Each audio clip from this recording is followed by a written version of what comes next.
My name is Sophia, and I'm a strong-willed woman who has always believed in standing up for myself and my loved ones.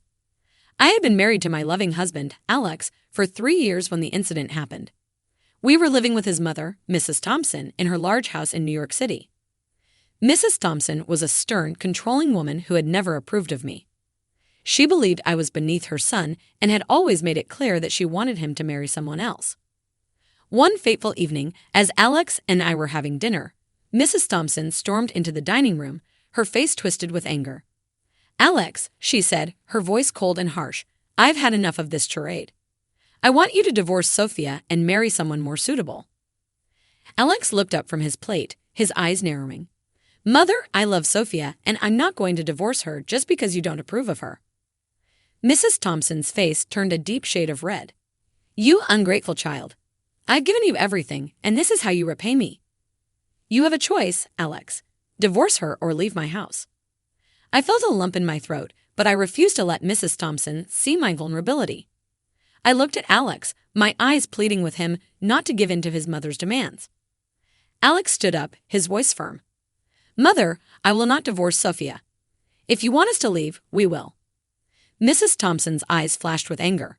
"Fine. Get out of my house, both of you. I never want to see you again."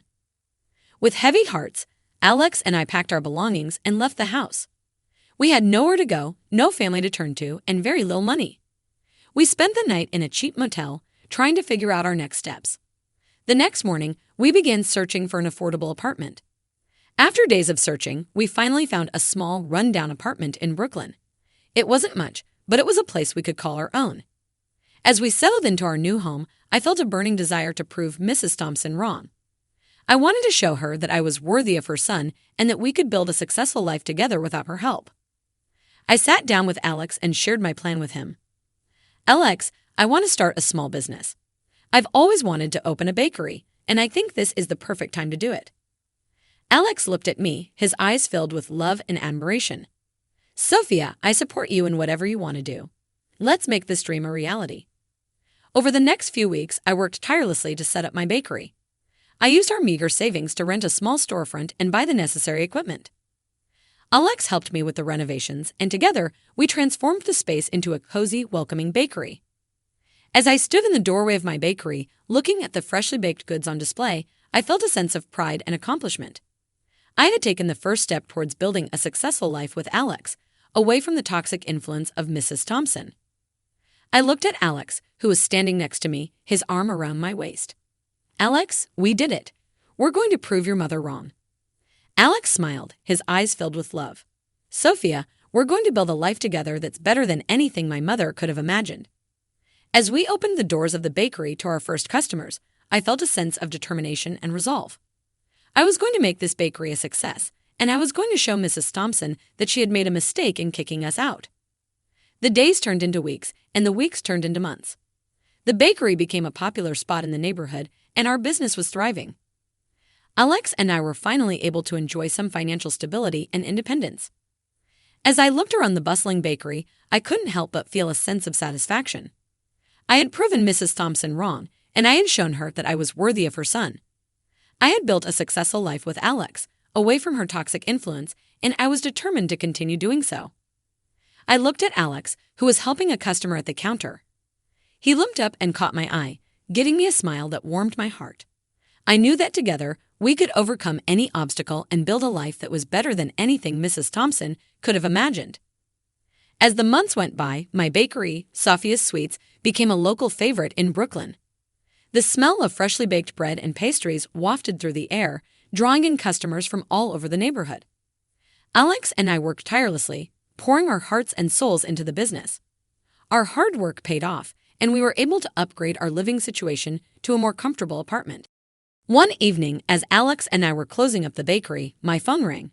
I looked at the caller ID and was shocked to see Mrs. Thompson's name. I hesitated for a moment before answering. "Sophia." Mrs. Thompson's voice crackled through the phone. "I need to speak to you and Alex. Can you come over?" I looked at Alex, who had overheard the conversation. He nodded, and I agreed to meet her the next day. When we arrived at Mrs. Thompson's house in New York City, we were surprised to see how much it had changed. The once immaculate house was now in disrepair, and Mrs. Thompson looked frail and defeated. "Please sit down," she said, her voice barely above a whisper. We sat down, and Mrs. Thompson began to speak, tears streaming down her face. "I'm so sorry for what I did to you both. I was wrong, and I regret it every day. I've lost everything, and I have no one left. I'm begging you to forgive me and help me." I looked at Alex, who was staring at his mother with a mix of anger and pity. I could see the pain in his eyes, and I knew that he was torn between wanting to help his mother and wanting to make her pay for what she had done. I turned to Mrs. Thompson, my voice steady. "You put us through hell, Mrs. Thompson. You kicked us out of your house with nowhere to go and no money. You wanted to destroy our marriage, and you didn't care about the pain you were causing. Now you want us to forgive you and help you." Mrs. Thompson looked down, her voice breaking.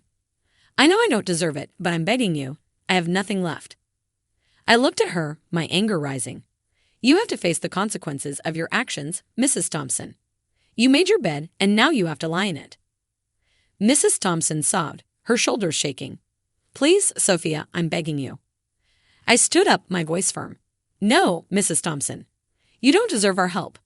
You have to live with the choices you made." As Alex and I left the house, I felt a mix of emotions. I was angry at Mrs. Thompson for what she had done, but I also felt a twinge of pity for her. She had lost everything because of her toxic behavior, and she had no one left. As we drove back to our apartment in Brooklyn, Alex looked at me, his eyes filled with gratitude. "Thank you, Sophia, for standing up to my mother. I know it wasn't easy."